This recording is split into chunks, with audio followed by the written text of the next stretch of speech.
Oh,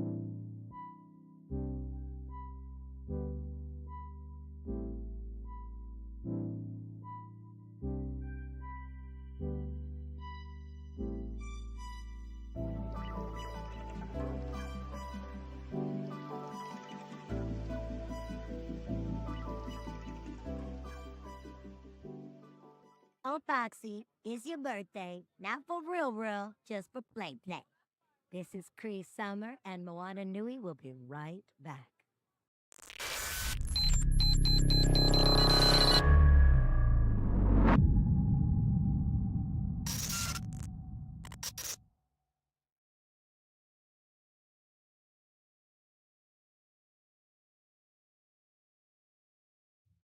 Hi, my name is Mark from Photography. My question for you is, what's more challenging, music or Um, well, first I want to say my name's Alan Z for those that don't know, because I don't know if I got it in my introduction in there, but I would say like emotionally, making music is more challenging because of the industry. Um, but I think like writing is very easy for me, like as far as like creating music. But it's just being in the industry is harder. But I think as far as acting, like sometimes the roles can be more challenging because of like what I have to play. But in terms of dealing with the people, it's easier. So I don't want to say one is easier than the other. I feel like both has its challenges, but I love both. what is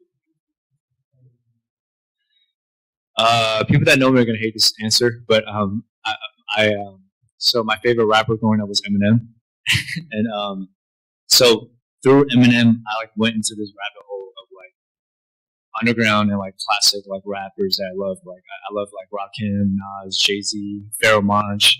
Like I'm a rap nerd. So I like Chino XL, Razcast, Tone Deaf. So like these guys are like lyrical monsters. Like that's what really inspired me to create. And then also I started singing because I wanted to get girls. So I at 15 years old I heard "Can't Help But Wait" by Trey Songz. I played that song like 100 times until I learned how to sing it. And then I found out about like Asian pop music, like Chinese ballads and stuff, and started singing that. And I started developing like an R&B like voice for my, and I'd say like R&B pop voice. And so I combined those two because like I felt like rapping by itself, like I didn't know if like I could reach different audiences because I know melody is king, right? Like you study music, it's like go anywhere around the world, melody is what's going to carry you. So yeah, I'd say like it went from just like this love of hip hop to love of music overall. so you talked about that you were really what is it about the genre of hip hop and that speaks to you and why you why what you have to do? I think I mean growing up like it was really tough for me just because I was always in spaces where I'm like the only Asian kid, and because of that I was bullied. I was always like the outcast, and I think hip hop especially was like the music for like the disenfranchised and people that were like the kind of like looked down upon. Like the idea of creating nothing from something like it was what I was really drawn to. Like and I think like the artist had this like FU mentality that I think teenage Alan really resonated with. And even as an adult now, I think like the fact that like I think some of the best writing is in hip hop. I think that draws me into the culture. Like people don't realize like people study Shakespeare, but they need to study like Lupe Fiasco and like Nas because like the way metaphors and like writing that the English language is the best writing is in like lyricism and rap. And I think that draws me now to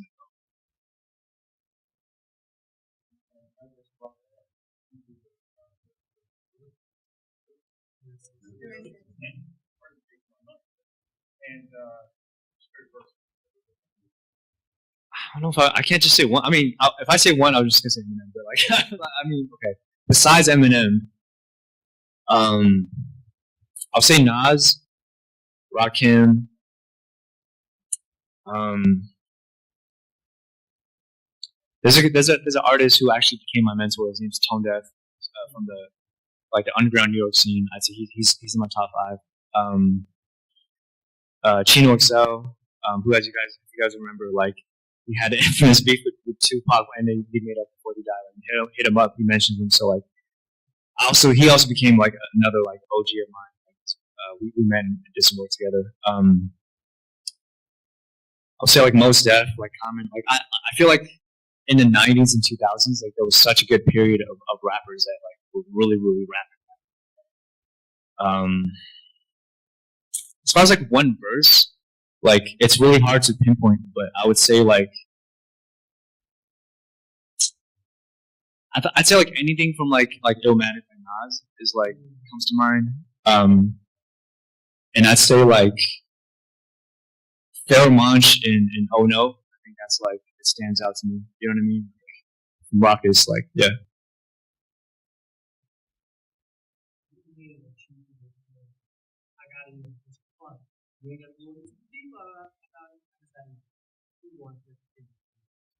Okay. No, I mean I think that's an obvious answer. Also, I forgot to answer. Big Pun is another one. I think Big Pun's so underrated. I think like if you were to listen to Dream Shatterer, like you'd realize like how good he is. You know, like okay. So Kendrick and Drake, I would say Kendrick won by far, mainly because he played chess. I think both of these guys are great lyricists and artists, but I think Kendrick out-Draked Drake. What I mean by that is like everything you think Drake would do, Kendrick did it, but at a higher level. So they were like, people would be like, oh, well, Kendrick can't make a banger and make a diss song at the same time. He dropped Not Like Us. You know what I mean? Like, they would be like, oh, well, Drake is really good at like being personal and like, and Kendrick did Meet the Grams and broke down like this whole family structure. Like, he knew, he mind effed. You know what I mean? And I think if you notice, he kind of trolled Drake a little bit because he had 16 in LA, and that's a very Drake-ish title. Like, you know what I'm saying? Like 2 a.m. and da-da-da. Like, he did that just to mess with Drake's head. And I think, like, this is the first time we've ever seen Drake fumble. Because Drake was like, I saw him as, like a Goliath that no David could take down. He was just so powerful, you know, as an entity. So, yeah.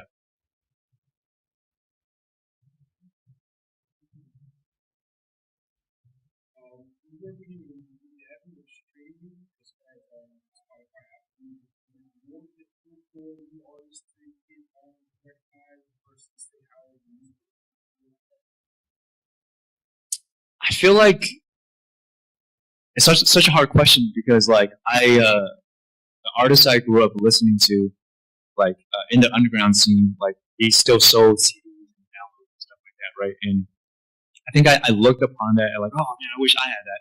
But then it's like that means you have to stand on the corner and like sell to people, and that's like it's hard, right? I think like streaming is so oversaturated, and what sucks about this low barrier of entry is that you're competing against a million people or more of all artists. Like your grandmother could decide to rap tomorrow, and she can just put it up on Spotify, and you're competing against her now for attention. I think because attention is currency now, I think like that makes it difficult. But I think if you have the ability to stand out or find a way to cut through the noise, and you have an avenue because everyone in the world can listen to you at once because of the internet's distribution.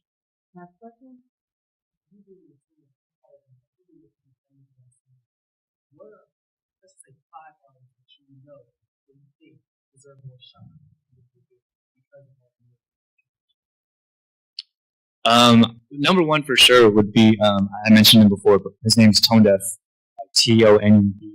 Like he actually inspired me to do both rapping and singing because his first album in 2005 called Archetype, it was like kind of experimental because he had like straight up rap songs, but he also had like piano ballads and like he incorporated pop hooks, and like he did everything ahead of his time, but people didn't notice him. So that's one.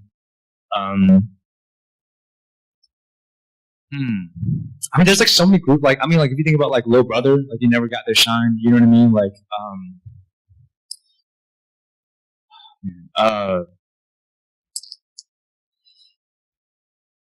like Cunnilingus, you know, like there was a group called that. Like, by the way, I think like they mentioned like how hard it was for them to get mainstream because their names sound so much like Cunnilingus, and he just stuck with it. But like, I remember like, you know, like talking to because Tone Deaf, like he was their label president. He was saying like, yeah, it was just really hard to get like press. Like Time Magazine couldn't interview them and be like featuring Artist of the Year, Cunnilingus, because it's so like tongue in cheek. And so, but they're great artists. You know what I mean?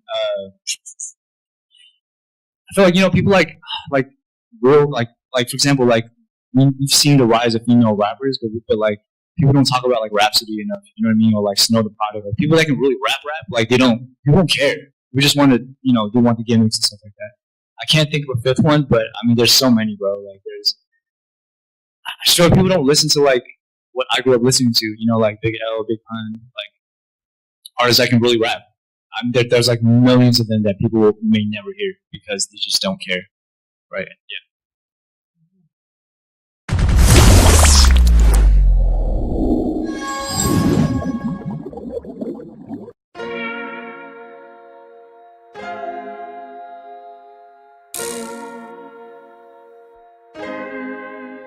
So many stories left to tell, even if we have to ourselves. Can keep history on the shelf. If they won't tell it, we will. If this the land of the free, it was a freedom then, when they annexed Hawaii and called it Cedar Lands, without any type of payment and no signing off. Called themselves the Republic in 1894.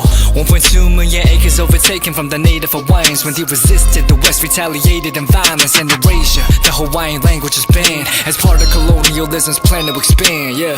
Stuck between a rock and a hard place. Multiple bombings of Kaho'olawe as a part of their ongoing war with Asia. Used it as a place for target practice. No consent or compensation. Colonizers call for annexation. No regard for all the locals. School will never let you know. So many stories left to tell, even if we have to ourselves. Can keep history on the shelf. If we won't tell it, we will. Too many stories left to tell, even if we have to ourselves. Can keep history on the shelf. If we won't tell it, we will. We will. So if we put Hawaii into perspective, well, Black and Asian history is interconnected. Considering the fight with the Pacific, then of course versus Asia, they was treated as a middleman for war, but didn't let the Western colorism run its course. Cause dark skin was a sign of dignity to core. The land was taken in the name of capitalism, when prior to it was an actual kingdom. Clap back at the system. Stuck between a rock and a hard place. Multiple bombings of Kaho'olawe as a part of their ongoing war with Asia. Used it as a place for target practice. No consent or compensation. Colonizers call for annexation.